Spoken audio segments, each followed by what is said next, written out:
and the ability to update knowledge about oneself and about external environment. Before I start, let me ask you who likes changes. Please raise your hand. The future will belong to you. Just wants the picture. As you understood, I took the picture of this famous picture because I don't like change. I think we would have some chances if we could be one team in some kind of project for success. Let me show you how the process of adaptation demonstrated in this chapter, how it works. The development of technology affects communication and migration of people. This leads to an increase in the dynamic interaction. As a result, the leadership environment is changing. The same action in different contexts can have the opposite result. That is why it is important to adapt to new realities. To do this, we need to develop new interaction skills.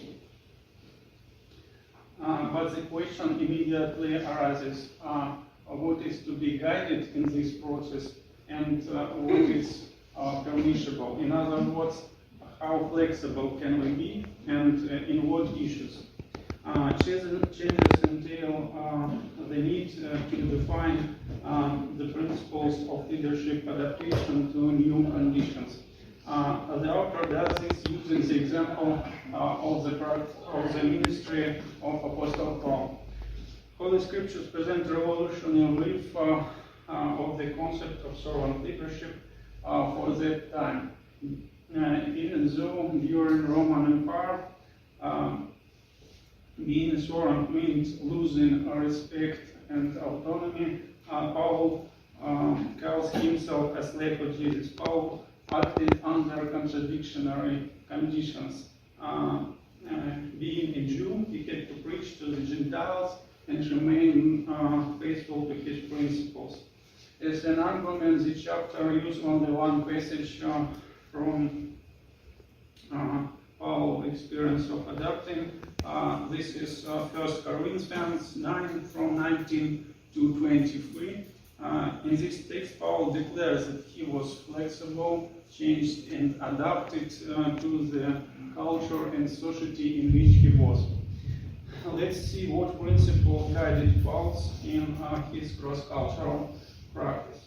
The first one is the refusing freedom for mission. First, the spiritual leaders free toward all men, they voluntarily became their servants. Paul unites two contradictory concepts, freedom and enslavement. He proclaimed another freedom. He is free from all people, and at the same time, he enslaved to all. And the second one is a formulating self-understanding. Christian leaders redefine their identities in a meeting with Christ. After meeting Jesus, Paul reformulated his self-understanding, previous self-understanding, so his ethics, his religion's origin, and political will didn't matter as much as before. The next is the overcoming barriers. Christian leaders appreciate ethnic and cultural distinctives and are able to cross such barriers. Paul tried to balance. He was not a Judeo-centrist, but at the same time he was deeply sensitive to Judaism. The next one is the stewardship. Christian leaders engage in service with awarenesses that they are steward of leadership opportunities which can change lives. All his resources, race, ethnicity, education, class, property, talents, Paul used for interaction, not for conflict. The next one is the law agape. Christian leaders serve because their list was transformed by law. in Paul's time was a place of disputes and conflicts. Despite this, Paul tried to establish harmony and collegiality there through law. And the last one is the slave leadership principle. Christian leaders are imitators of Jesus as the serve. Jesus reversed the idea of leaders' dominance over followers when he washed feet of his disciples. This testimony changed Paul's life too. So we have looked at the principle of leadership and contextualization.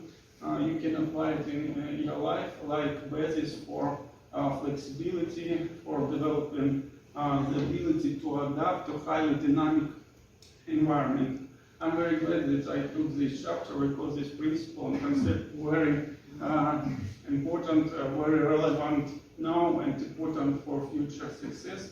And in conclusion, I'd like to connect this ancient practice, this ancient example with current situation, like our professor asked us in our article. I'm going to read a couple of quotes from the Atlas of Profession of the Future, which was printed in 2021. This is the first place about multiculturalism. Even now, complex products such as computers or cars are produced by groups of people from different countries.